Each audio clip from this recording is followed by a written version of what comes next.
I was walking a facility earlier last month and saw one of those new model scissor lifts. Anybody seen one of those? Those things look like some very high-tech piece of equipment. The plant manager asked me if I knew anything about one of these, and well, I had to say no. It may have had the most futuristic control console that I've ever seen. I'm Marty with you here today with Warehouse and Operations as a Career. Now, I've operated several different scissor lifts and a couple of different aerial lifts for that matter, but this was one of the first one of this type that I'd seen. Come to find out, his real question was, had I ever been certified to operate it? As we've learned before, in order to be certified, we have to be observed operating it on the dock.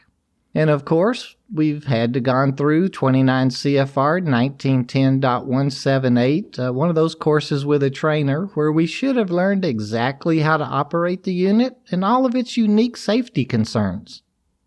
I had asked him, hadn't the manufacturer or salesman supplied him with that type of instruction? He shared that they had said something about it and maybe it had been scheduled for, next week sometime. I told him that I would get on the phone and find out and make sure everyone that I planned to have operating that piece of equipment probably should attend that type of training.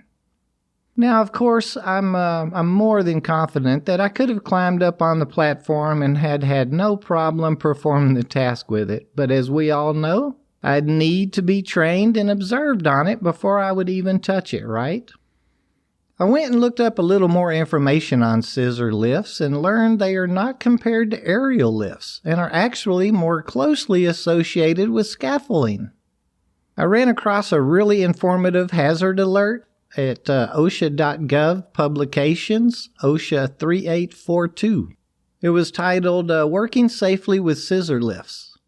Now, as with any publication, I'd strongly suggest you seek guidance from your employer or a local OSHA outreach trainer, with specific questions about any piece of equipment. But I thought this 2016 article mentioned some really good points.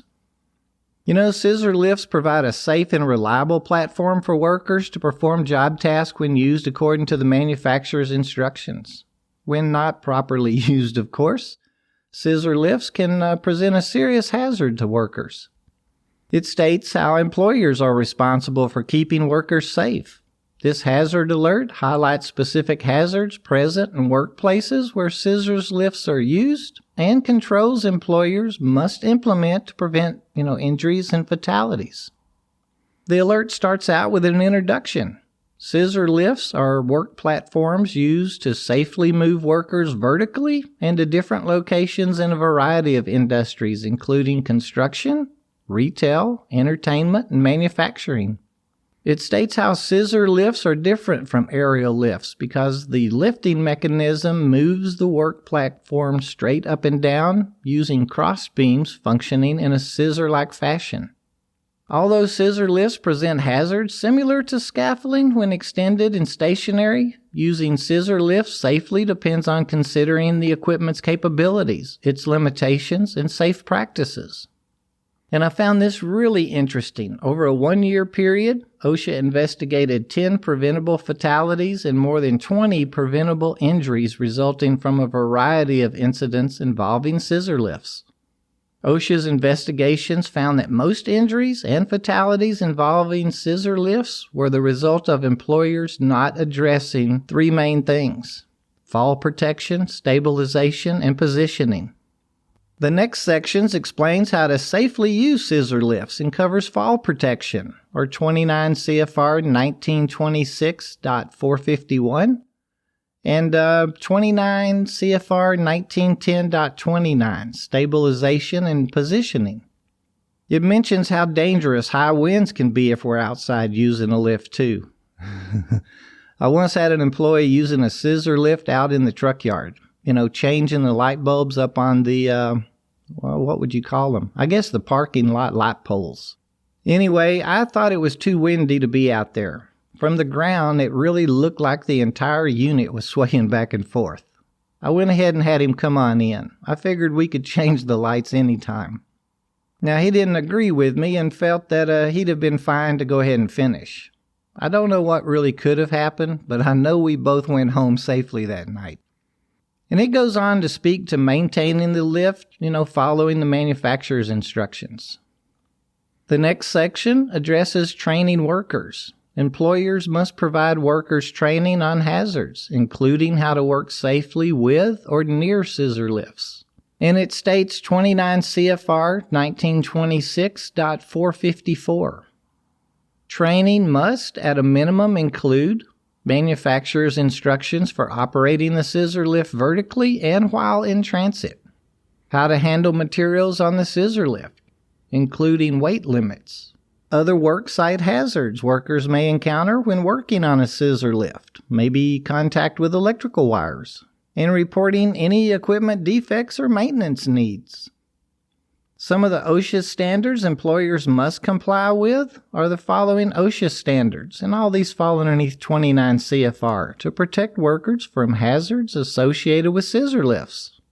The general industry is 1910.23, guarding floor and wall openings and holes, 1910.28, safety requirements for scaffolding, 1910.29, manually propelled mobile ladder stands and scaffolds, and I think they're talking about the towers, 1910.333, selection and use of work practices in shipyards, 1915.71, scaffolds or staging construction, 1926.21, safety training and education.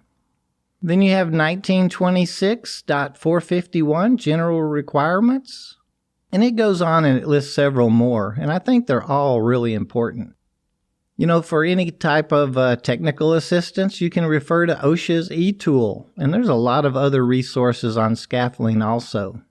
The American National Standards Institute, or ANSI, has standards for manufacturing, actually owning, and operating scissor lifts. And where could they be found? I had it here a second ago. The ANSI A92.3-206. And that's actually a pretty interesting read. And also A92.6-2006. Really just like all of our warehouse or light industrial equipment, if we know how it works, what safety concerns it may present, and have been trained on that safe operation, it's another great tool to achieve our task with. And I'll go ahead and share just a quick follow-up on that facility's new unit. Everyone attended that training, and although it'll only be used occasionally, I feel really good that the manager had parked it and didn't even consider anyone operating it until the trainer came out and conducted the course for him. I only wish I could have attended that course and been allowed to operate it. Those controls looked awesome. Another piece of equipment that can be taken for granted and not much thought given to them are our balers. Where we bale up our cardboard or shrink wrap? OSHA has some great information on balers. I'll include that link in today's show notes as well. These units can really be dangerous if we use them improperly. Remember, they are machines, and we've learned that we are never to operate any machine or equipment that we have not been properly trained on and certified or authorized to operate. Is that statement true or false? I hope we all said true or shook our heads up and down just then. Seriously, these machines work under high pressure, crushing pressure if you will. One of my concerns are those door locks. They look super heavy-duty, don't they? Ever considered how they'd swing open if a weld or a latch failed during the compacting cycle? I myself never stood anywhere near those doors after pushing the compact button. I'd make everyone step away. I got laughed at quite a bit, but we all would go home every night. Even carrying the baled product across the docks can be dangerous. Ever think of the weight of those things? I used to stack them. We have to stack them securely. They could easily crush us if they fell back on us. And those units can be considered a confined space, depending on what type that we're working with. All the safety guards have to be in place before operation. I myself always did a walk around them before I would even use them. The page I mentioned listed the OSHA standard requirements for us too. Specific OSHA standards that apply to baling and compacting include 29 CFR Part 1910.146, permitting required confined spaces, 29 CFR Part 1910.14, lockout, tagout, or energy sources, and 29 CFR Part 1910.212, machine guarding. Again, all the equipment we'll experience throughout our operations careers can, be operated safely. It is our responsibility to know the equipment, know its safety concerns, and how to operate it properly and safely. It's our duty, our job to follow those rules, standards, and laws. If we never operate or even touch a machine or piece of equipment that we have not been trained on and authorized or certified to operate, we stand a much greater chance of not ever having an accident. If you operate a scissor lift during the course of your duties or have to work with a cardboard or shrink wrap baler, share your thoughts with us. Send me an email to host@warehouseandoperationsasacareer.com, or maybe start a conversation on our Twitter or Facebook feeds using that little @ WHSEANDOPS. Well, we've wrapped up another week. Next week will be week 50 of 2019. Until then, be safe. Learn something new about your equipment or machines. Maybe check them out at OSHA.gov. I bet you'll learn something new about their safe operation.